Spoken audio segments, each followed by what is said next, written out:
Today on the show, I have Katie Byron.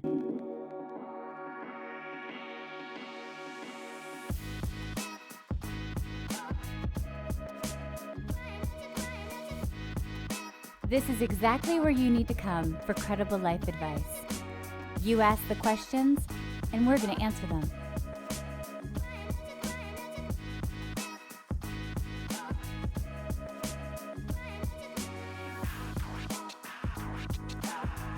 Do you like to go by Byron Katie? Is that what you officially go by? Yes, my birth name is Byron Kathleen Mitchell, and so but you can call me Katie. That's fine. Katie. Uh-huh. And you're like the guest that needs no introduction. I will do an introduction for you, but you are the guest that needs no introduction in my book. Thank you. So I just would like to get into it. We have Thanksgiving coming up, and I really want to give value and meaning to the people who take the time to listen to us. And so I wanted to talk to you about this idea of forgiveness. Yes. Because so many people that I speak to have to now go and spend Thanksgiving with perhaps family members that there has been a lot of resentment that has built up over the years. Yes. So my practice gets very full starting around Halloween. And people start to feel all this anxiety over going home for the holidays and spending time with family members. And so you just stated that part of your job as a spiritual teacher is to help people with these kinds of issues. Can you talk to me a little bit about forgiveness and your ideas around forgiveness? Well, my experience of forgiveness is to look at the sorrow that I may be experiencing, or look at the anger or the resentments that I hold on someone, and to really notice what those are specifically, to identify them and then write them down, bring them out of the mind onto paper, so that it's taking them out of the head and literally bringing them into the world. And once they're written on paper, then to question them. And as we question them, what happens is forgiveness. For example, if I had the thought, my mother hurt my feelings last year, and I just will never forgive her for that. And then we're spending Thanksgiving together, the holidays together, and the whole family's there, let's say. And then it occurs to me, the moment she walks in the door, she hurt my feelings.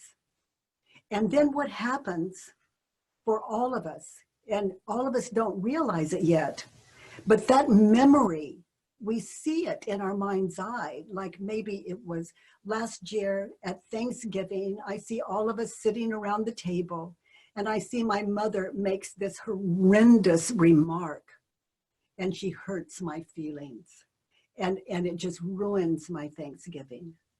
So now I would move from my head, I would move that to paper. I would write down, she hurt my feelings. And then I would just meditate in that image and situation as I ask myself, is it true? My mother hurt my feelings. Is it true? Can I really know that it's true, that it is she that hurt my feelings? And then I would just meditate there. And then I would go to the next question. And of course, this is always free on theword.com, no charge. And if people are looking for forgiveness, this is one way. And move to the next question, which is, how do I react? It's a year later, all this time has gone by. And how do I react? What happens when I think the thought, she hurt my feelings last year?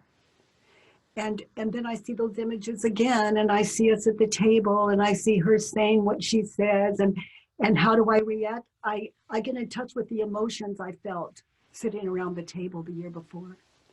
And then I see how I reacted. It's shown to me in my mind's eye. I get quiet. I get hurt. It's like there's a burning in my chest. And then I felt it in my face. And and I became quiet. And then I talked about her behind her back later to my siblings and to other people there. And I defended myself and all at her expense.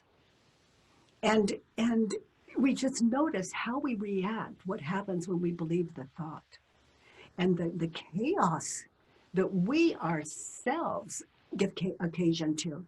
And then the last question, there are only four.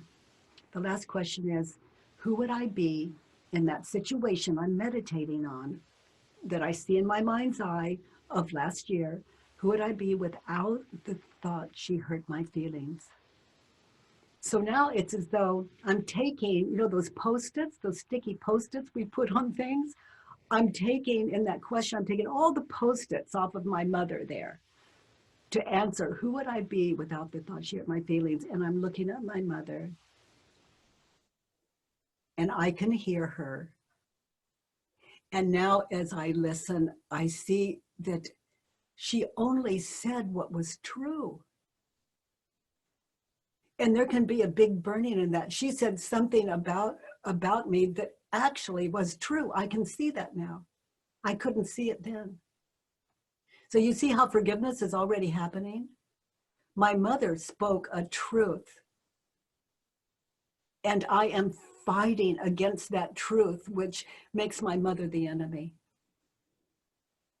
Who would I be at that table a year ago without the thought she hurt my feelings?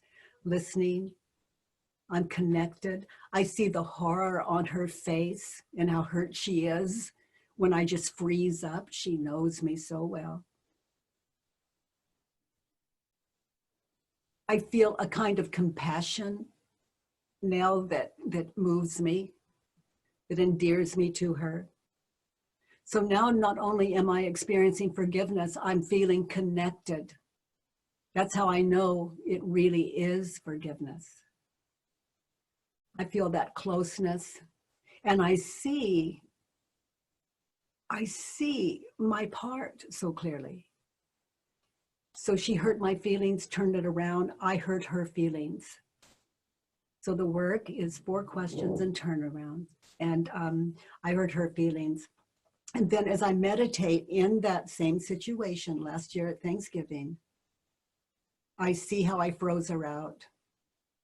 I see how I talked about her behind her back, and she wasn't invited into the space when I was doing that. I excluded her. I avoided her. Now, these are all things this Thanksgiving that I can admit to my mother. I can apologize and make it right with her. To make it right, I can be a better listener. The next time around the table or through the holidays, I think anyone hurt my feelings, I can look to myself a little more clearly because I know myself a little better now. And I don't have to hurt people. You know, I don't have to hurt her again. And she hurt my feelings, I hurt her feelings. So it really gives me an opportunity to move forgiveness into action. Not just feel the connection and that heart connection and that closeness, but to literally, it gives me physical way of dealing with it. I admit it, I apologize, I make it right. And then she hurt my feelings, turned around, I hurt my feelings. Yeah, I'm the one that put all those Post-its on her. And I hurt my feelings when she did it. My mother was guilty of stating a simple fact that I was unable to own myself. So now I'm not just in a state of forgiveness, I'm grateful to her for sending me back to myself. If I've got a problem in my life, I look to myself to solve it. And the work, what I call the work, is these 4 questions and turnarounds are the way I find forgiveness and live out of that state of forgiveness. And in a world where I can truly make change just by the enlightenment I find as I sit in this work. Mm-hmm. Thanks to my mother, you see, I'm so much more enlightened. Now, so I love what you said, that when you have something has transpired that's uncomfortable between somebody else, you can open your heart to the idea of taking in the criticism as opposed to, or the truth, if you think it's the truth, if you meditate on it and it feels like a truth that you were denying to yourself, and if you take it in with an open heart and don't assume a defensive posture, they become a spiritual teacher of yours. And I feel like we're all here to be spiritual teachers for each other, right? Yes, I agree. And sometimes the people who hurt us the most tend to be our greatest spiritual teachers. Yes. For sure. But what about those in the case of, let's say, a young woman who has very different political beliefs than maybe her great uncle or stepfather or father at the table, that they really feel like they're on different sides of the aisle, so to speak. Yes. And so we all sort of try to either avoid or passively aggressively or aggressively get into these conversations around the holidays with Yes. family members, or we avoid those family members who have such differences from us. Can you give us some advice on how to handle those interactions when you feel triggered by somebody else's political beliefs? Well, you know, if I feel triggered, because I have enough experience, just really being more awake than I was yesterday, maybe. But if I am so opposed to something, that tells me I need to listen, to really listen. I mean, we want to know what other people think, what they really think. Well, if we're quiet, we can listen.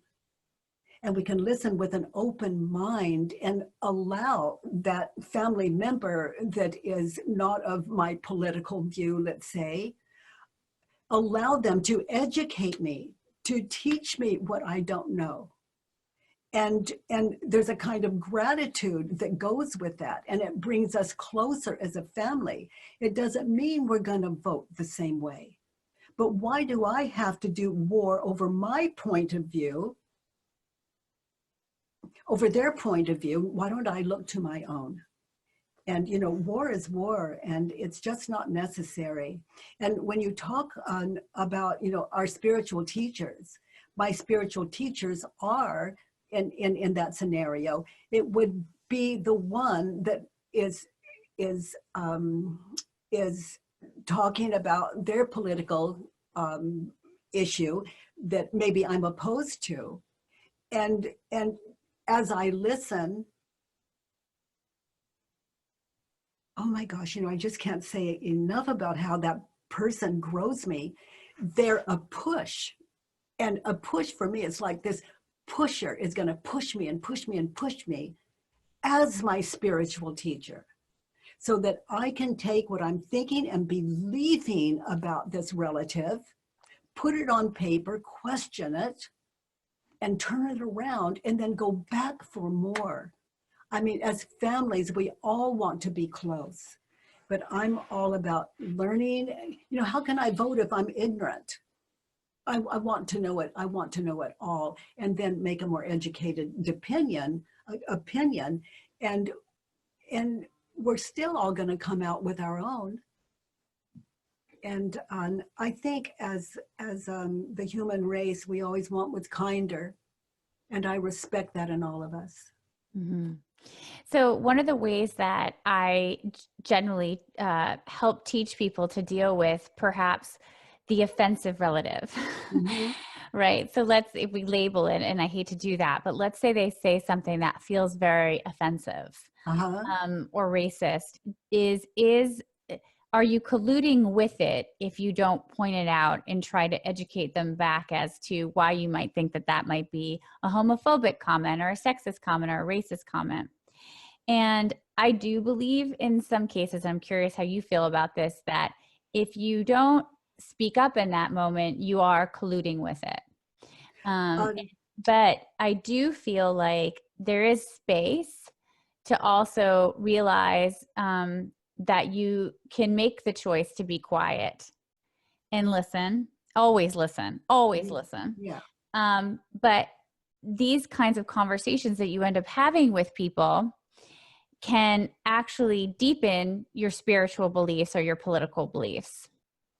So I'm a liberal commentator on Fox News, which is you don't see that every day. No, and it's so healthy to have both sides.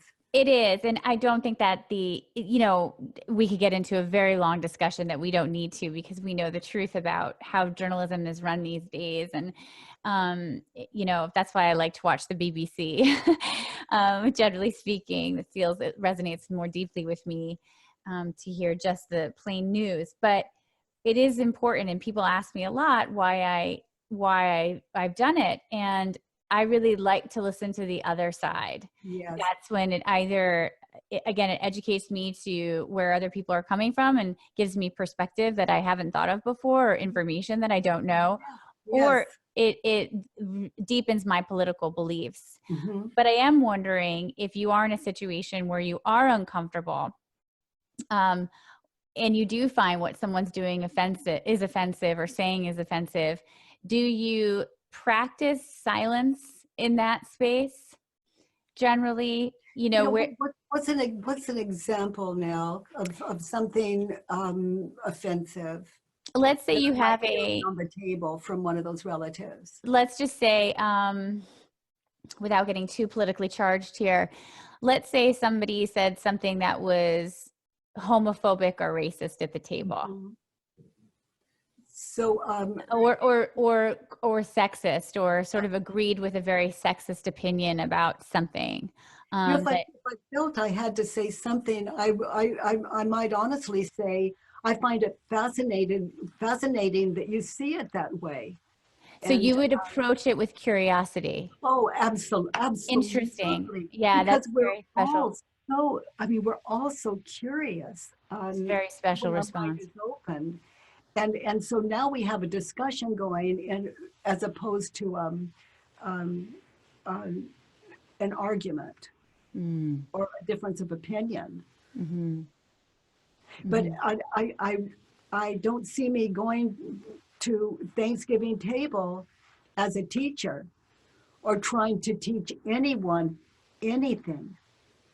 I just love, if education's so great, let me be the one to be educated. And I do that by listening. And if I come on like a teacher, then, that is, that's where the student in me, that's where I'm at my best, as a student. But that's where the student shuts down and the teacher takes over, and teachers just don't have that much fun. Yeah. Oh, I love that response. Okay, that's fabulous. There's so much wisdom in this. How can when our mind is locked in, look what we're missing, because the mind is an expansive, oh my gosh, it's expansive is too small a word for it. And when we step into like believing on a certain thing and we're not open to something more, then that's where war breaks out. That's where the rub happens. Teaching. I'd rather be a student. It goes back to that line that I love so much, which is, the more I know, the less I know. Oh, it's true, isn't it? Yes, because people ask me all the time about, obviously to give them advice on things. And I always end it with, but honestly, the more I know, the less I understand. Yeah. And that is where I feel like I personally approach enlightenment. Yes, and you can say that, but people, there are some people that wouldn't even fathom. They would hear it as just a short, like a quip or something that you've learned to say, whereas it truly is your experience. And that's the difference between you and other people that are stuck in what they're believing. When it's authentic, it's felt, by the people around you. You said this goes back to forgiveness a little bit, but Katie, you said on an interview recently that you haven't met a person in many, many years that you didn't love. Yes. Well, it's if I didn't put Post-its all over people, in other words, believe things about them untrue to our nature, then how could I not be connected? And connection is a word for, it's a word for me that where there's nothing that stands between you and me. And that leaves my mind wide open, and in that grateful, because that's where I learn and grow. Do you, when you say you feel connected to people, do you feel a visceral sense of oneness with people as you've grown in your own spiritual development? It's as close as I could say it is no, absolutely yes, and as close as I would describe it is there's nothing between us. I don't think he this or she that. I'm more interested in just listening and being fed the connection is there's just nothing between you and me from my side, and another person can hold a lot on me, but what do I hold on other human beings? And anything that I would hold against other human beings, for me, that needs to be taken from my head to paper and questioned. And that turns around and it leaves me in a state of forgiveness. So do you see people as still as separate beings from each other? I see us all connected to the same source, the source of life. And I see our nature, and I've tested this for 20 years, I see our nature as pure goodness. And my proof is that anything we think, any unkindness we think onto another person, believe onto another person, we feel stressed out. We feel everything from anger and rage to just mild dissatisfaction. The Buddha said that there is suffering in the world. And we can all own that, and that there is a cause to suffering. And that's why I take the thoughts that I'm thinking that are unkind or stressful. It's why I take them from my head and put them on paper, because what we're thinking and believing is the cause of all suffering. So when people write down their stressful thoughts, they are questioning the cause of their suffering. So that's really what I teach. And the Buddha said that there is a way out of suffering. And to question those thoughts, the cause of all suffering, is the way out of suffering. And for me, the work is how. And again, it's always free on thework.com. I think everyone, our birthright is freedom. And everyone, has a right to realize for themselves their beauty, their goodness. And, I really am about the end of war. And for me, the end of war is my war with you, him, her, them, people in the world, whether I've met them or not. War is war. So I am a human being that has learned how to take care of that war and how to end it. And so, of course, that's what I do in the world, is pass it on to other people, support them in that. And so it sounds like to me that, in teaching this reframing through using 4 questions, which is what you do so brilliantly, one of the things that you do so brilliantly, what you're ultimately teaching is open-heartedness and love, to approach every situation with a love and an open-heartedness and a curiosity. Yeah, I think that anything that opposes love, we feel as stress.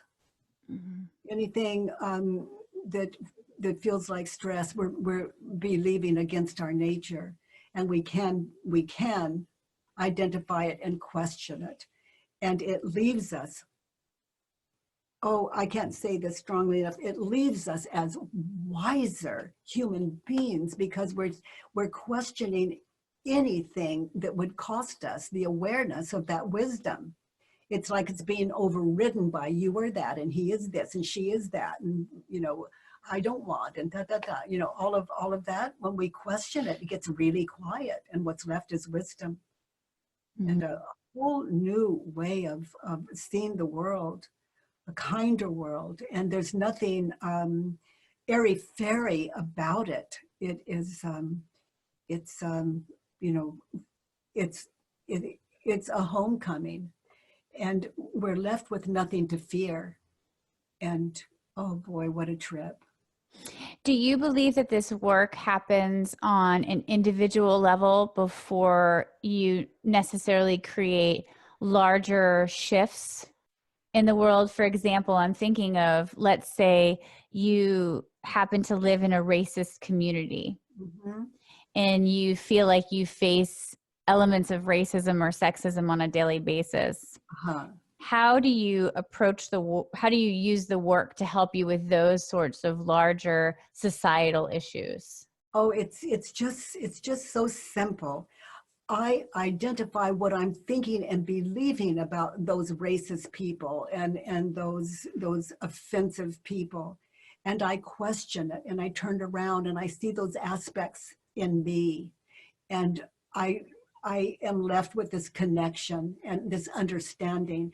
And it doesn't mean I would make the choices they make, but I am wiser for it, and I understand. And I'm more understanding, and which is a lack of prejudice.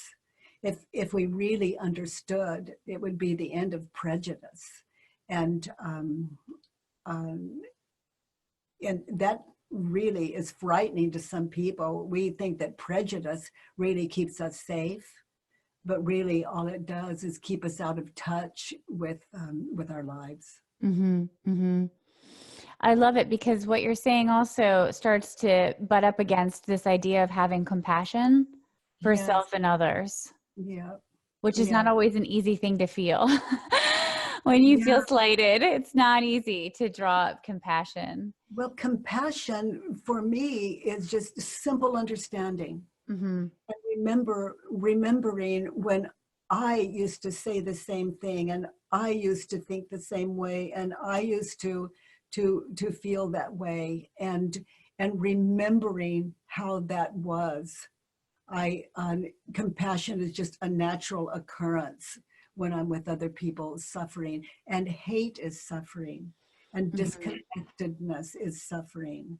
And when we feel so alone, for your viewers and listeners, when we're feeling alone, I just really, or frightened, I invite people just to, here it is again. I don't know what else to say, though, just to go to the website and set themselves free from that kind of fear and loneliness and misunderstanding. And again, freedom is our birthright, but only we can give it to us. No one could give me this gift. It was just something by some grace that I was shown and experienced. And enabled to pass on.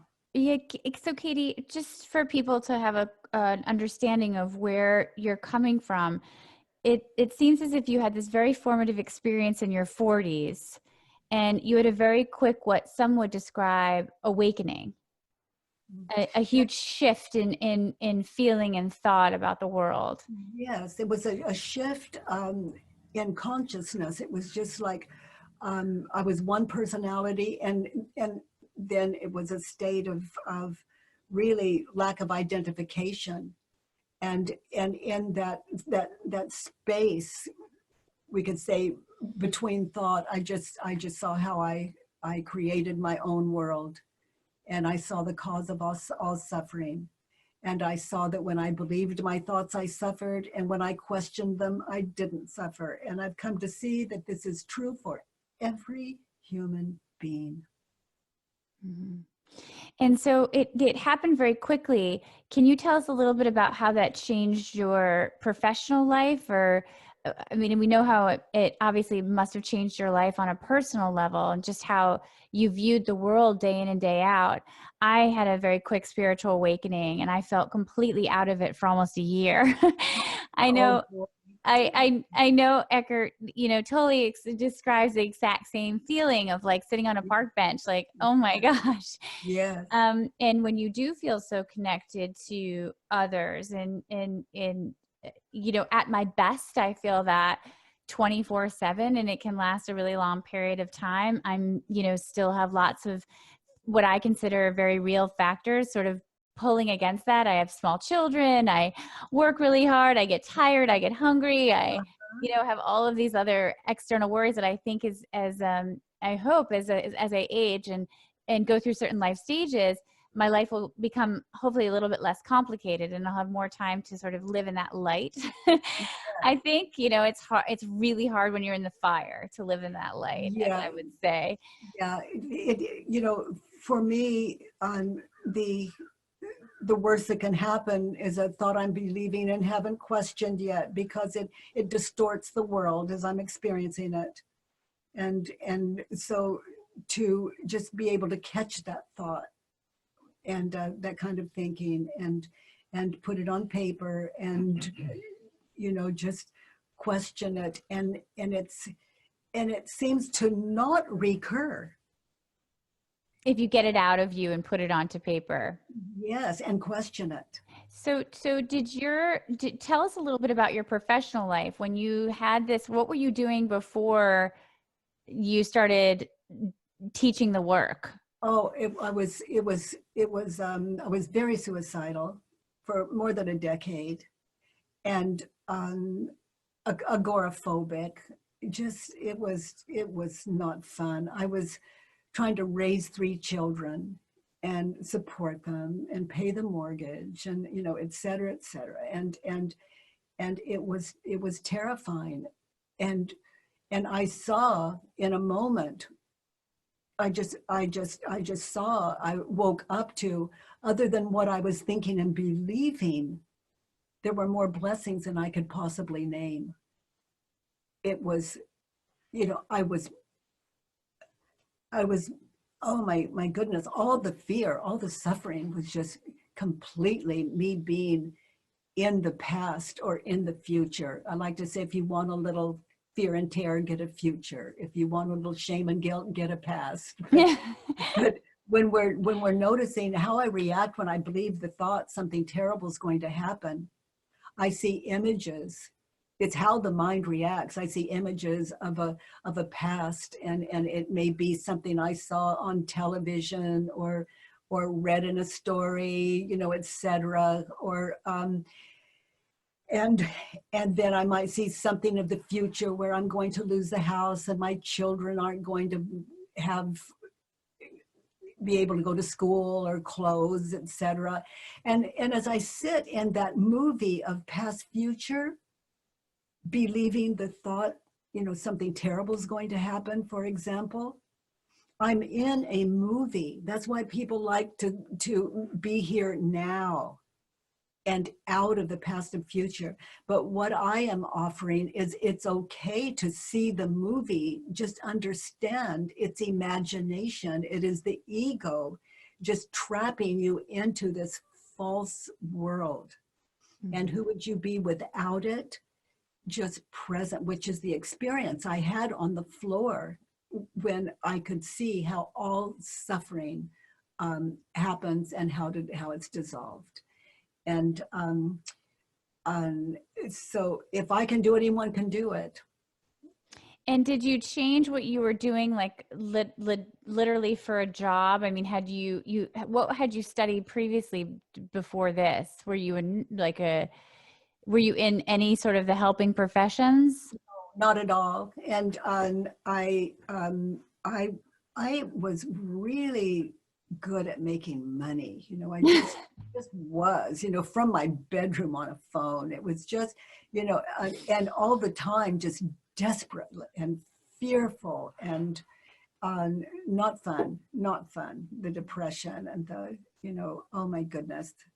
And then after the work, yes, I could see, like in your experience, I could see the universe was friendly.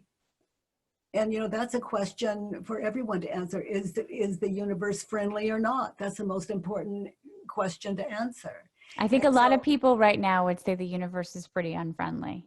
yeah, I think a lot of people would, but look what they're believing onto the world and its people. And then it's clear why that person would believe the universe is unfriendly. But if they questioned what they're believing about the world and those people they find so scary, then they can look to themselves to make the world around them, their own personal world, the best that it can be. And that's the practice, is to live out of fear and to live a kinder life. But I had this experience, and agoraphobic, for some of you listeners that aren't aware of what that is, it's they say the fear of the marketplace, but I actually couldn't leave my house without just experiencing terror. Mm-hmm. It's And incredibly painful to watch oh, people oh boy, professionally or oh, personally you live with navigate their life through avoiding many situations. oh And boy. so a lot of times they won't leave either the house or certain neighborhoods or their bedroom, or stand at the edge of an ocean because it's too vast of an expanse. They won't go hiking. They won't go to certain neighborhoods. They won't go to the top of a building. I mean, Yeah. they really restrict their sense of movement in the world when they're agoraphobic. Yes, and it's nothing more than imagining a future, even if it's a nanosecond away or 30 minutes or an hour away or a lifetime, imagining a future. And those images are really scary. But to know it's, that is the dream that people talk about. Life is a dream. Well, that is the dream. And as we witness that, the effect is terror, everything from mild irritation to terror. So after the work, I was in a world that I hadn't seen for a long time, and looking at it out of a mind that understood the cause of suffering and what to do about it. And so here I am, this was agoraphobic woman, with actually people calling me, just word of mouth from all over the world, and coming into my home and inviting me all over the world. And it's word gets around fast when there's a freedom in someone that you can truly trust. And so today I'm a good friend. And I can be a good friend because I don't imagine who people are. I just let the truth speak for itself, and question anything that would oppose another human being. Now, this makes me a safer human being, a more trustworthy human being, a better friend, and a fearless human being, and a wiser human being. And I also have to say, no one is wiser than another. It's just, what are we thinking and believing that cost us the awareness or the space to understand the wisdom that we all have equally and share. So did you, when you started doing the work, you came up with the work yourself, right? You have this moment, you have this message from grace that shows you what the cause of all suffering is and a way out of that suffering, a program. Yes. And then, so this is in your 40s. When did you start writing it all down and saying, okay, I have this teaching and I think it could be like a book? How did that happen for you? Well, people wanting to know, and I could talk about it, but what matters is when they sit in the experience themselves, when they themselves identify what they're thinking and question it. Could you have And ever imagined, Katie, that this was going to be where life would take you? no, no, no, no, no. Oh my goodness. No, I couldn't fathom this in 1,000 years. Just, I couldn't, I wouldn't be able to fathom this.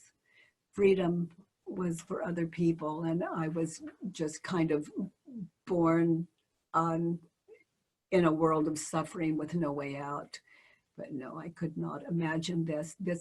To imagine my life today would, I'd have to put more locks on my door then. And did you like the writing process? Did you enjoy that, putting these things down to share with Well, people, or was that, ugh? no, with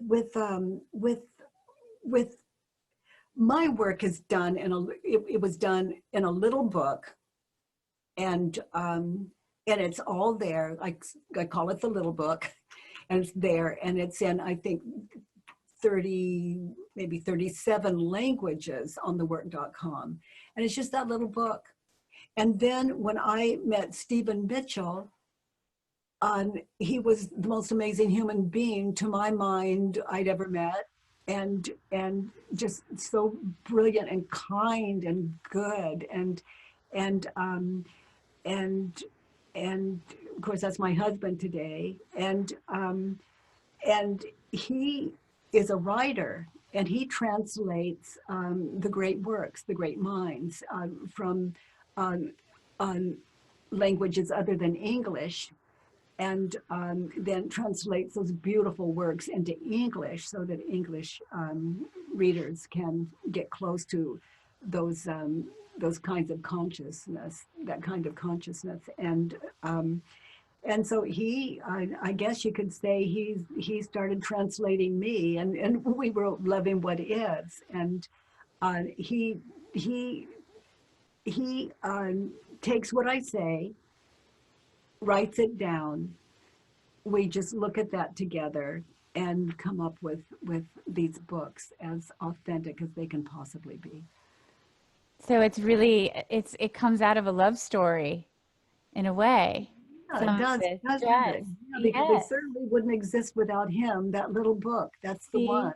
It's beautiful. He's, in a way, you're each other's muses. I think that's really gorgeous. Yeah, it really is. There's just to wake up with Stephen in the morning, and you know, we could take the name Stephen off all of us. You know, we can, whoever we wake up with or have breakfast with and go to work and meet, to feel the connection and the joy of meeting that person, and notice what we're believing onto them that would keep us from being comfortable around other people.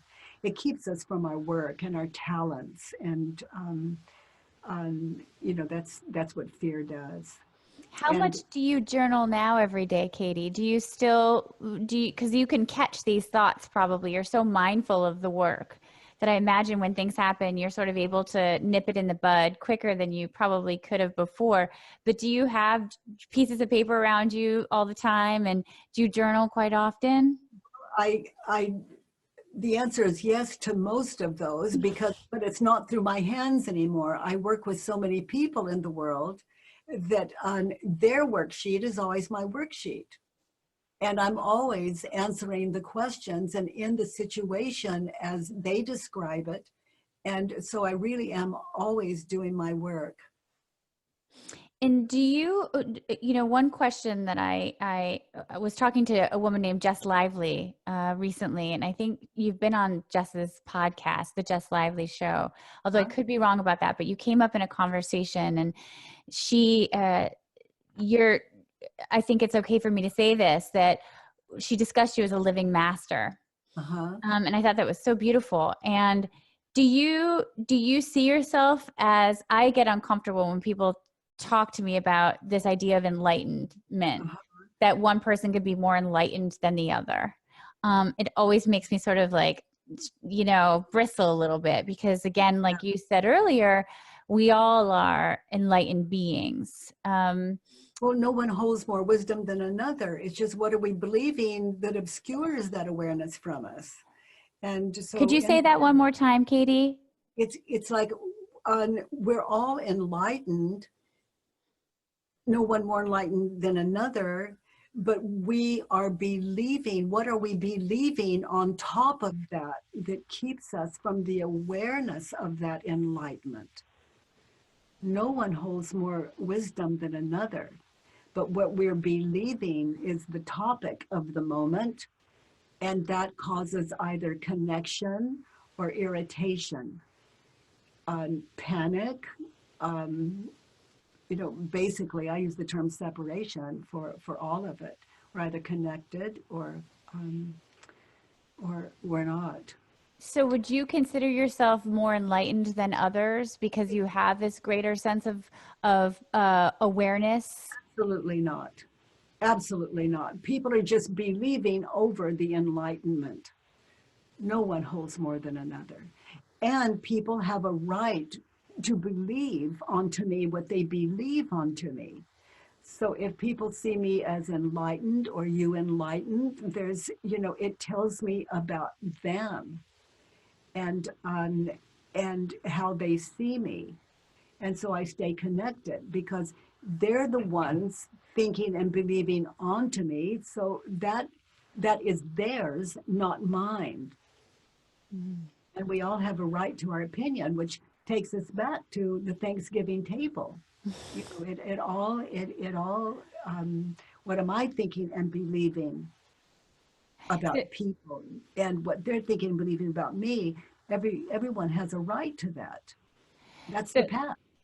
So what we call that in the psychodynamic world, and I'm sure you've heard this word many times, is projections. Right? This idea of like what I project onto you or what you project onto me. And that's a really fascinating take of it, Katie. I'm really happy that you flushed that out for us. One last question I have is, how strongly do you move from your intuition every day?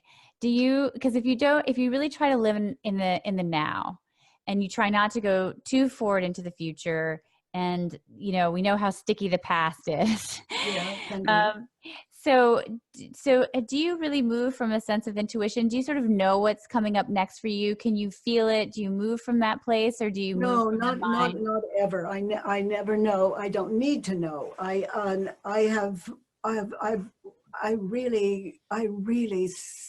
was really shown the universe is friendly, so I don't need to know. And as far as intuition, if I turn left, the worst that can happen is what I'm thinking and believing. If I turn right, the worst that can happen is what I'm thinking and believing. If I don't move at all, the worst that can happen is what I'm thinking and believing. So wherever I'm going, do I love it? That's all I need to know. Am I grateful? That's so beautiful. Gratitude is where we usually end Thanksgiving dinner. That is I couldn't think of a kinder blessing. So do you live from a place of gratitude every day? Yes. You really do. Yeah. Absolutely. It's a state of mind.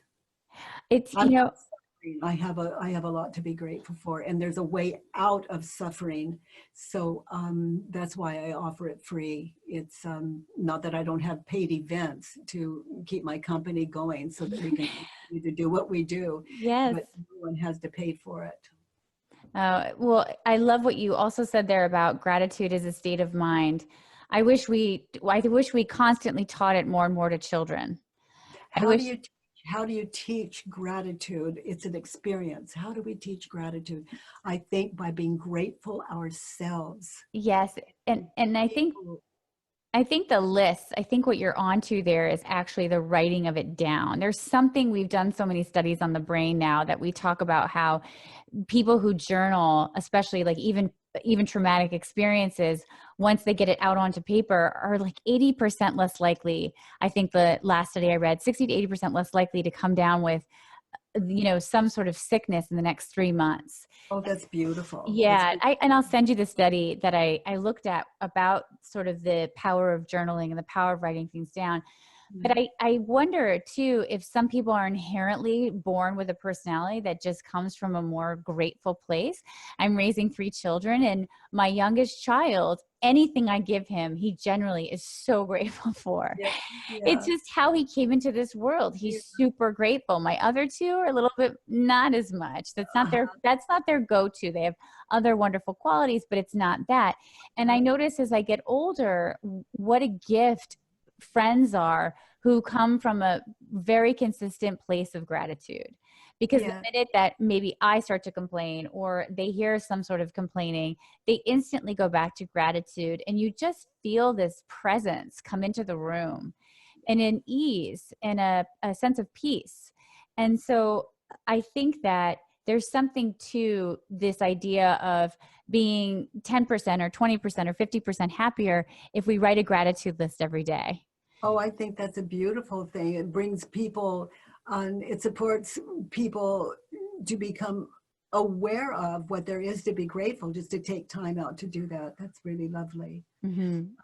For me, the absence of suffering is that's it for me, the absence of suffering. And out of that state, you know, we could, what is there not to be grateful for?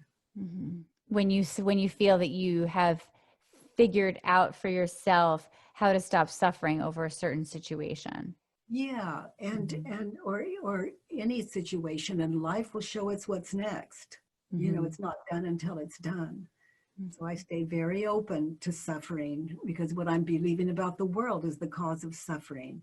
And it just shows me what my work's not done yet. So I keep a very open mind, and that open mind is another word for grateful. Katie, thank you so much for being with me today. I really appreciate it.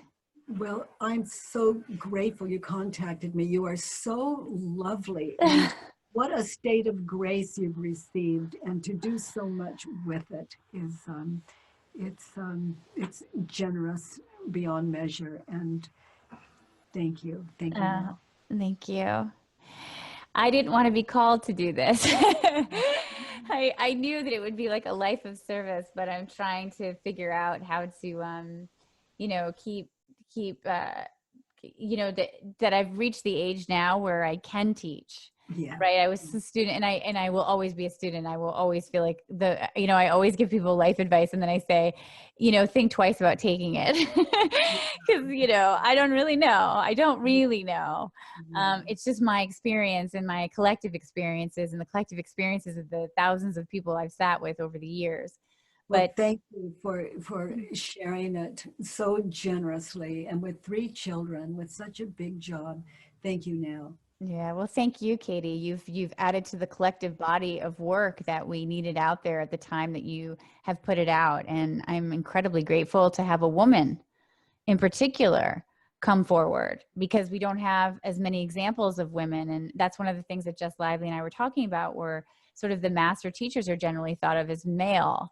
And so it's really, really beautiful to see we're sort of going through and naming women that have come before us, that are of a generation or two before us, who have paved the path for other women to come through and say, we can talk about spirituality and faith and the universe and all of these things, and be females doing it. So I really appreciate you.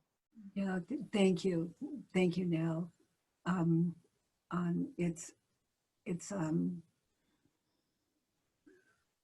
a beautiful gift you have, and thank you. Goodbye until we meet again.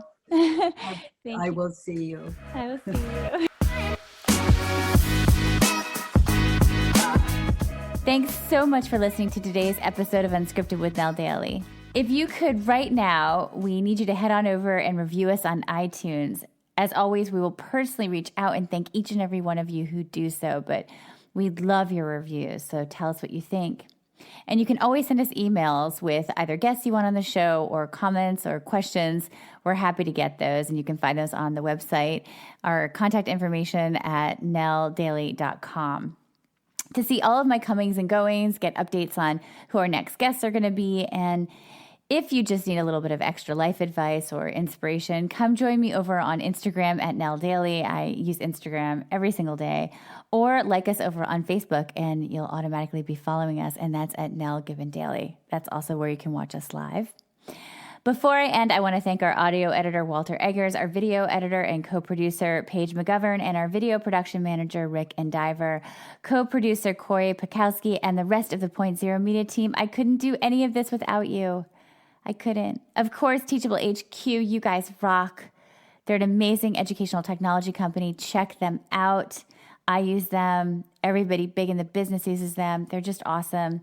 And a huge shout out of gratitude. Huge. The biggest to all the fans who are following the show. Just like I said last week, I am so humbled by how this is all going. Thank you. Until Monday, everybody, peace out. Have a fun and safe weekend. I love you guys already.